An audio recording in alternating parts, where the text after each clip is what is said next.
ಅಲ್ಲ ಅದಕ್ಕೆ ಒಂದು ಹಾಕಿ ತೋರಿಸ್ಬೇಕು ಜಸ್ಟ್ ಈಸಿ ಅಂತ ಒಂದು ಹ್ಮ್ ಪ್ರೊಸೀಜರ್ ಫಾಲೋ ಮಾಡಿ ಅಷ್ಟೇ. ನಾವ್ ಎಷ್ಟೋ ದಿನಕ್ಕೆ 10 ಕ್ಯಾನಲ್ ಹಾಕ್ತಿದ್ದೇವೆ ಅಲ್ಲಿ, ಅಂದ್ರೆ IV ಲೈನ್ ಡ್ರಿಪ್ ಆಗ್ತೇವಲ್ಲ ಅದು. ಹ್ಮ್ ಹ್ಮ್ ಹ್ಮ್. ಇಲ್ಲಿದ್ದವರಿಗೆ ಏನ್ ಗೊತ್ತಿಲ್ಲ. ಅಲ್ಲ ಈಗ ಆ, ನನಗೊಂದು ಇನ್ನೊಂದು ಪ್ರಶ್ನೆ ಬಂದಿದೆ. ಈಗ ಹ್ಮ್ ನೀವು ನರ್ಸಿಂಗ್ ಮಾಡಿದಿರಲ್ವಾ, ಈಗ ನರ್ಸಿಂಗಿಗೆ ಈಗ ನೆಕ್ಸ್ಟ್ ಡಾಕ್ಟರ್ ಆಗ್ಬೋದಾ ಎಕ್ಸ್ಪೀರಿಯನ್ಸ್ ಮೇಲೆ? ಪ್ರೈವೇಟ್ ಡಾಕ್ಟರ್ ಡಾಕ್ಟರ್ ಆಗಿ ಆಗ್ಬೋದು. ಇಡ್ಬೋದಾ ನೀವು? ಈಗ ಡಾಕ್ಟರ್ ಕಲೀಲಿಕ್ಕೆ 5 years ಅಲ್ವಾ? 5 years ಅಂದ್ರೆ ನಾವು BSc ನರ್ಸಿಂಗ್ ಆದ್ಮೇಲೆ 4 years ಪುನಃ ಕಲಿಬೇಕು. ಇಲ್ಲಿ 2 years ಅದು ಕೋರ್ಸ್ ಇದೆ, ಹ್ಮ್. ಫಿಸಿಷಿಯನ್ ಕೋರ್ಸ್ ಅಂತ, ಹಾ. ನರ್ಸ್ ಫಿಸಿಷಿಯನ್ ಅಂತ. Masters 1 year okay. ಅದು ಕೂಡ ಇದೆ, ನರ್ಸ್ ಫಿಸಿಷಿಯನ್ ಅಂತ. ಮತ್ತೆ ಅಂದ್ರೆ ಅದು ಹಾ ಫಿಸಿಷಿಯನ್ ಹಾಗೇನೆ, ಡಾಕ್ಟರ್ಸ್ ಅವರೆಲ್ಲ ಆರ್ಡರ್ಸ್ ಹಾ ಹಾ ಹಾ. ಬರೀತಾರೆ, ಪೇಷಂಟ್ ಚೆಕ್ ಮಾಡಿ ವೀಸಸ್ ಆಲ್ಬ್ಯೂಟಮೋಲ್ ಎಲ್ಲ ಬರೀತಾರೆ. 1 year ಕೋರ್ಸ್ ಇದೆ. ಮತ್ತೆ ಡಾಕ್ಟರ್ಸ್ ಅಂತ ಹ್ಮ್. ಒಂದು ಎಂತದ ಅದು ಕ್ಲಿನಿಷಿಯನ್ ಎಂತದ ಇದೆ, ಅದು ಅದು ಅದೊಂದು ಸರ್ಟಿಫೈ ಕೋರ್ಸ್. ಆಗುತ್ತಾ? ಡಾಕ್ಟರ್ ಅಂತ ಸರ್ಟಿಫೈ ಆಗುತ್ತಾ ಈ ಕೋರ್ಸ್ ಮಾಡಿದ್ರೆ? ಈಗ ಒನ್ ಹೌದು, ಇಯರ್ ಕೋರ್ಸ್ ನೀವು ಕಂಪ್ಲೀಟ್ ಮಾಡಿದ್ರಿ ಅಂತ ತಿಳ್ಕೊಳ್ಳಿ, ಅದು ಏನಾಗುತ್ತೆ ಡಾಕ್ಟರ್ ಅಂತ ಸರ್ಟಿಫೈಡ್ ಬರುತ್ತಾ? ಬರುತ್ತೆ ನಮ್ಗೆ ಬರುತ್ತಾ? ಓನ್.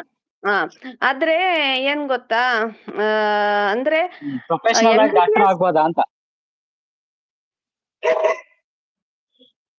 ಹ್ಮ್ ಮಾಡ್ಬೋದು. CD ಅಲ್ಲಿ ಈಗ ಮಕ್ಕಳನ್ನು ನಾವು ಇಲ್ಲಿ ತುಂಬಾ ಹ್ಮ್. ಜನ ಮಾಡ್ತಾರೆ. ಅದೇ ನಮ್ಗೆ ಯಾಕೆ ಎಕ್ಸ್ಟ್ರಾ ಟೆನ್ಷನ್ ಅಂತ ನಾನು ಮಾಡಲ್ಲ ಅದು.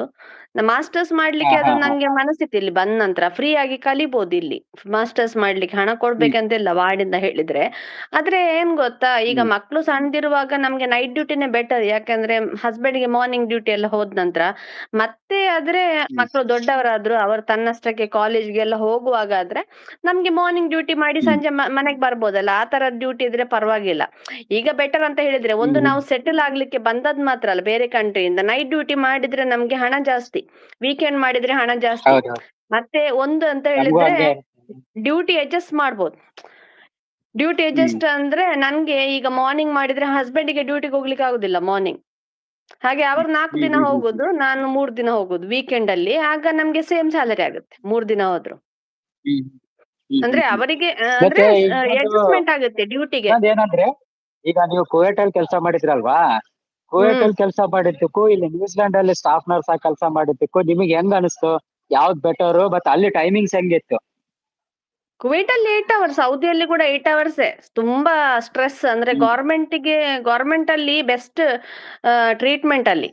ಇಂಡಿಯಾದಲ್ಲಿ ಆದ್ರೆ ಈಗ ಅದು ಹ್ಮ್ ಕೆಲವು ಗೌರ್ಮೆಂಟ್ ಹಾಸ್ಪಿಟಲ್ ಎಲ್ಲ ಚೆನ್ನಾಗಿರುತ್ತೆ, ಆದ್ರೆ ಫೆಸಿಲಿಟಿ ಹ್ಮ್ ಇರುತ್ತೆ. ಕೆಲವು ಸಣ್ಣ ಸಣ್ಣ ಈಗ ಊರಲ್ಲೆಲ್ಲ ಇರೋದು ಗೌರ್ಮೆಂಟ್ ಅಲ್ಲಿ ಏನ್ ನೋಡ್ಕೊಳ್ಳಲ್ಲ ಅಲ್ಲ, ಡಾಕ್ಟರ್ ಕೂಡ ಇರುದಿಲ್ಲ ಸರಿ ಕಟ್. ಮತ್ತೆ ಮೆಡಿಸಿನ್ ಅನ್ನು ಹ್ಮ್ ಒಳ್ಳೇದು ಕೊಡೋದಿಲ್ಲ. ಕೆಲವೊಮ್ಮೆ ನಮ್ಮ ಈಗ ಉಡುಪಿಯಲ್ಲೆಲ್ಲ ಹೆರಿಗೆ ಎಲ್ಲ ಆಸ್ಪತ್ರೆ ಇದೆ, ಅಲ್ಲೆಲ್ಲ ಚೆನ್ನಾಗಿ ಹೆರಿಗೆ ಎಲ್ಲ ಮಾಡಿಸ್ತಾರೆ, ಎಲ್ಲರೂ ಹೋಗ್ತಾರೆ ಸ್ವಲ್ಪ ಬಡವರಿದ್ರೆ ಎಲ್ಲ. ನಾವೆಲ್ಲ ಹೋಗಲ್ಲ. ಹ್ಮ್ 50,000 1 ಲಕ್ಷ ಸಿಸೇರಿಯನ್ ಅದು ಎಲ್ಲ ಮಾಡಿಸ್ತಾರೆ ಅಲ್ಲಿ ನಮ್ಮ ಊರಲ್ಲೆಲ್ಲ, ಪ್ರೈವೇಟ್ ಮಣಿಪಾಲಕ್ಕೆಲ್ಲ ಹೋದ್ರೆ.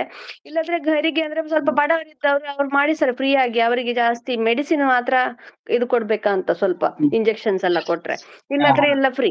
ಹಾ ಈಗ ಸೌದಿಯಲ್ಲಿ ಹಾ ಕುವೈಟ್ ಅಲ್ಲಿ ಎಲ್ಲ ಆದ್ರೆ ತುಂಬಾ ಸ್ಟ್ರೆಸ್. ನಿಂಗೆ ಹಾಕಿ ಡ್ಯೂಟಿ ಹಾ ಮಾಡ್ಬೇಕು. ಹಾ. ನೀವು ಮಾಡ್ತಿರಲ್ಲ ಈಗ ಈವ್ನಿಂಗ್ ಡ್ಯೂಟಿ 1 week, ಕೆಲವೊಮ್ಮೆ 3 ದಿನ ಈವ್ನಿಂಗ್, ಹ್ಮ್ 4 ದಿನ, 12 ದಿನ ಕೆಲವೊಮ್ಮೆ ನೈಟ್ ಡ್ಯೂಟಿ. ಈ ವಾರ ಮಾಡಿದ್ರೆ ನೆಕ್ಸ್ಟ್ ಹೌದು. ವೀಕ್ ಮಾರ್ನಿಂಗ್ 2, ಈವ್ನಿಂಗ್ 3, ನಂತರ ಮತ್ತೆ ಹ್ಮ್ 2 ದಿನ ರಜೆ, ನಂತರ ಮತ್ತೆ 6 ದಿನ ನೈಟ್ ಕಂಟಿನ್ಯೂಸ್ 8 hours, 10 to ಹ್ಮ್ 7 ಆದ್ರೂ ಕೂಡ, ಅಂದ್ರೆ 11 to 7 ಅಲ್ಲಿ ಸೌದಿಯಲ್ಲಿ ಕರೆಕ್ಟ್ 8 hours ಇತ್ತು. 7 to 3, 3 to 11, 11 to 7 ಇತ್ತು. ಆದ್ರೆ ನಾವು ಹ್ಮ್ ಜೂನಿಯರ್ ಅಲ್ವಾ, ನಮ್ಗೆ ತುಂಬಾ ಸ್ಟ್ರೆಸ್. ಹೋಗಿ ನನ್ಗೆ ಬೆಡ್ ಸೈಡ್ ಎಕ್ಸ್ಪೀರಿಯನ್ಸ್ ಇರ್ಲಿಲ್ಲ. 6 ರಿಂದ 10 ಹಾ. ಪೇಷಂಟ್. ಇಲ್ಲಿ ಹ್ಮ್ ಆದ್ರೆ 4, 5. ಅಲ್ಲಿ 2 ವರ್ಷದ 3 ಹಾ. ವರ್ಷದ ನಂತರ ಇದ್ ಮಾಡ್ತಾರೆ ಅಂತ, ಹಾ. ಟೀಮ್ ಲೀಡರ್ ಮಾಡ್ತಾರೆ. ತುಂಬಾ ದೊಡ್ಡ ವಾರ್ಡ್, ಹಾ. ಒಂದು ರೀಜನ್. ನಾನು ಅಲ್ಲಿ ಊರಲ್ಲಿ ಹಳ್ಳಿಯಲ್ಲಿ ಮಾಡಿದ್ದು, ತುಂಬಾ ದೊಡ್ಡ ಅಂದ್ರೆ ಸೌದಿಯಲ್ಲಿ ಒಂದೇ ವಾರ್ಡ್ ಇರುದು. ಕಿರಿಕಿರಿ, ಎಷ್ಟು ಪೇಷಂಟ್ ಹ್ಮ್ ಬಂದ್ರು ಕೆಲವೊಮ್ಮೆ ಮೆಷಿನ್ ಇಲ್ಲ ಏನಿಲ್ಲ, ಫ್ಲೂಯಿಡ್ಸ್ ಎಲ್ಲ ನೇತಾಡ್ಲಿಕ್ಕೆ ಹ್ಮ್. ಊರಲ್ಲಿ ಹಾಕ್ತಾರಲ್ಲ ನೇತಾಡಿಸಿ, ಹೀಗೆ ಹಾ ಜಸ್ಟ್ ಹಾ ಇದರಲ್ಲಿ ಡ್ರಿಪ್ ಅಲ್ಲಿ ಅದು ಹಾಕುದು. ಇಲ್ಲಿ ಎಲ್ಲ ಮೆಷಿನ್ ಅಲ್ಲಿ ರೆಗ್ಯುಲೇಟೆಡ್, ಸೌದಿಯಲ್ಲಿ ಹಾಗೆ ಹಾಕುದು ಹಾ ಮತ್ತೆ ಮತ್ತೆ.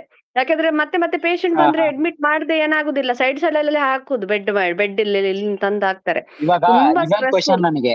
ಈಗ ಹ್ಮ್ ಸಪೋಸ್ ಈಗ ನೀವ್ ಮಾಡುವಾಗ ಎಮರ್ಜೆನ್ಸಿ ಏನಾದ್ರೂ ಆಗ್ಬಿಡ್ತಂದ್ರೆ, ಈಗ ಯಾರಿಗಾದ್ರೂ ಪೇಷಂಟ್ ಏನೋ ಮಾಡಕ್ ಹೋಗಿ ಏನೋ ಮಾಡ್ಬಿಟ್ರಂದ್ರೆ, ಅದು ಹ್ಮ್ ರಿಸ್ಕ್ ಆದ್ಮೇಲೆ ಡಾಕ್ಟರ್ಸ್ ಫೇಸ್ ಮಾಡ್ತಾರಾ ಅಥವಾ ನಿಮ್ ಮೇಲೆನೆ ಬರುತ್ತಾ ರೆಸ್ಪಾನ್ಸಿಬಿಲಿಟಿ? ಅಲ್ಲ, ಪ್ರಾಬ್ಲಮ್ ಆದ್ರೆ ನರ್ಸಸ್ ಮೇಲೆ ಬರುತ್ತೆ. ಸ್ಪೆಷಲಿ ಅಂತ ಹೇಳಿದ್ರೆ ಹ್ಮ್ ಇಲ್ಲಿ ಮೆಡಿಸಿನ್ ಎಂತಾದ್ರೂ ಇದು ಏರುಪೇರಾದ್ರೆ, ಸೌದಿಯಲ್ಲೆಲ್ಲ ತುಂಬಾ ಡೇಂಜರ್.